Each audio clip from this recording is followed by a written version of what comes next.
आज आपण डायरेक्ट कुकरमध्ये चिकन बिर्याणी कशी बनवायची ते बघणार आहोत. म्हणजे यामध्ये कुठलाही आपल्याला भांड्यांचा पसारा करण्याची गरज नाही, ना चिकनला मॅरिनेट करायची गरज, ना भात वेगळा शिजवण्याची. डायरेक्ट कुकरमध्ये काही टिप्स आणि ट्रिक्स जर आपण वापरल्या ना तर एक नंबर बिर्याणी आपली तयार होते. वेळ न घालवता आता आपण रेसिपीला सुरुवात करूयात. आता इथे मी अर्धा किलो चिकन घेतले, धुवून घेतलेले. आता याला काय करायचं आपल्याला, मीठ, हळद, लाल मिरची पावडर, एक मोठा चमचा बिर्याणी मसाला, एक मोठा चमचा आपल्याला आलं लसणाची पेस्ट आणि थोडंसं दही याला लावून घ्यायचं आहे. दही साधारण पाव कप एवढं घेतलं आहे. आता हे चिकनला व्यवस्थित आपण चोळून घेऊयात. यामुळे काय होतं, चिकनमध्ये मसाल्याचा फ्लेवर छान उतरतो. आता याला सगळे व्यवस्थित मसाले लावून झालेत, हे असंच ठेवूयात आणि बाकीची तयारी करूयात. आता यानंतर आपल्याला तांदूळ घ्यायचे. तिथे मी बासमती तांदूळ घेतलेले आहेत. अर्धा किलो चिकन आहे तेवढ्यासाठी 400 ग्रॅम म्हणजेच 2 कप तांदूळ घेतलेले आहेत. शक्यतो ना जेव्हा आपण बिर्याणी बनवतो तर जुना तांदूळ वापरायचा. आता काय करायचं, हे तांदूळ आपल्याला स्वच्छ धुवून घ्यायचे. त्याला हलक्या हाताने चोळायचे आणि 3 ते 4 वेळेला किंवा त्याचं जोपर्यंत असं पांढरं पाणी सगळं निघून जात नाही तोपर्यंत त्याला धुवून घ्यायचं आहे.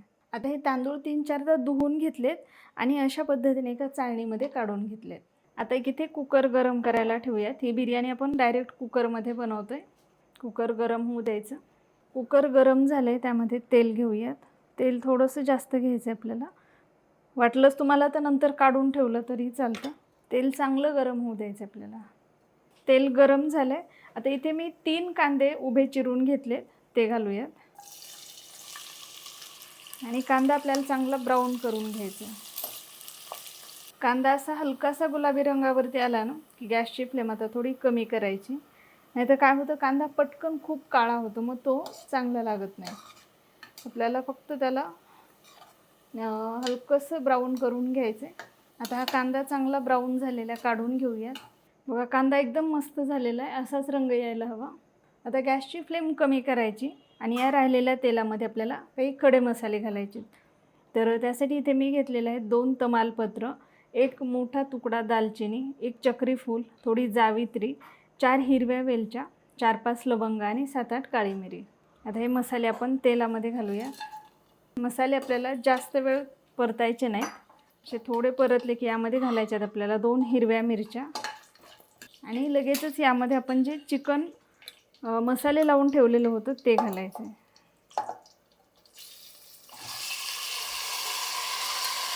आता गॅसची फ्लेम मोठी करायची आपल्याला आणि 5 मिनटं हे चिकन चांगलं परतून घ्यायचं. आता हे चिकन चांगलं 5 मिनटं मी मोठ्या आचेवरती परतून घेतलं आहे. त्यामुळे काय होतं ना, चिकनमध्ये छान मसाल्याचा फ्लेवर उतरतो. आता 5 मिनटं परतल्यानंतर फ्लेम आपल्याला कमी करायची.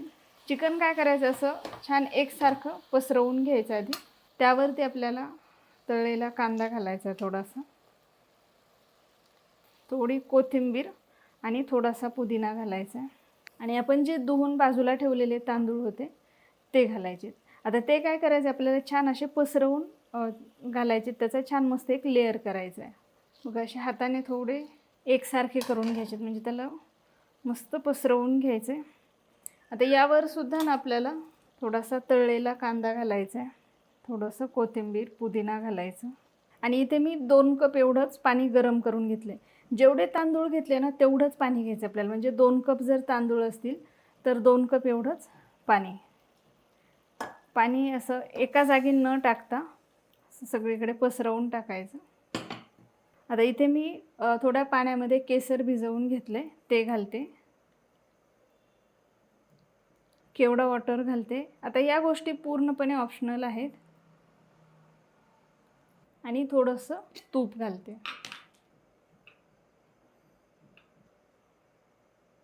आणि याला एकदम हलक्या हाताने थोडंसं मिक्स करून घेणार आहे. बघा, एकदम हलक्या हाताने मिक्स केलं आहे. चिकनचा लेअर खालीच आहे, फक्त याला वरचे वर मी असं मिक्स करून घेतलं आहे. आता या स्टेजला काय करायचं आपल्याला, मीठ यामध्ये बरोबर आहे का नाही ते चेक करायचे. कमी असेल तर या स्टेजलाच यामध्ये आपल्याला मीठ घालायचं आहे. बघा, मला मीठ कमी वाटतं, जरासं मीठ घालते.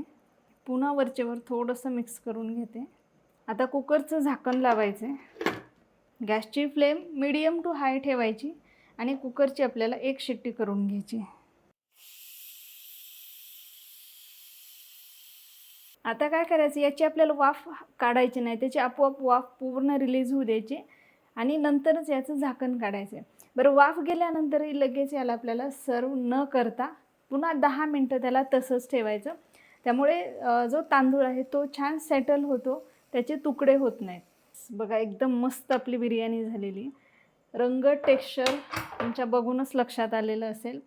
आता वाफ गेल्यानंतर तुम्हाला सांगितल्याप्रमाणे हे 10 मिनटं आपल्याला तसंच ठेवायचं आहे. नाहीतर बऱ्याचदा काय होतं ना, आपण त्याला तसंच ठेवलं नाही ना तर भाताचे तुकडे होतात. त्यामुळे हे 10 मिनटं तसंच ठेवूयात आणि मग आपण हे सर्व करूयात. आता इथे बघू शकता तुम्ही, आपली बिर्याणी एकदम मस्त झाली. याचं टेक्स्चर खूप छान आलेलं आहे आणि चिकन व्यवस्थित शिजलेलं देखील आहे. भातही एकदम मस्त मोकळा मोकळा झालेला आहे आणि ही बिर्याणी ना कोणीही म्हणणार नाही की ही डायरेक्ट कुकरमध्ये केलेली आहे, एवढी मस्त होते. नक्की करून पहा. रेसिपी कशी वाटली कमेंट करून सांगायला विसरू नका. चॅनलवरती नवीन असाल तर चॅनलला नक्की सबस्क्राईब करा आणि हा व्हिडिओ तुमच्या मित्रमैत्रिणींना सुद्धा नक्की शेअर करा.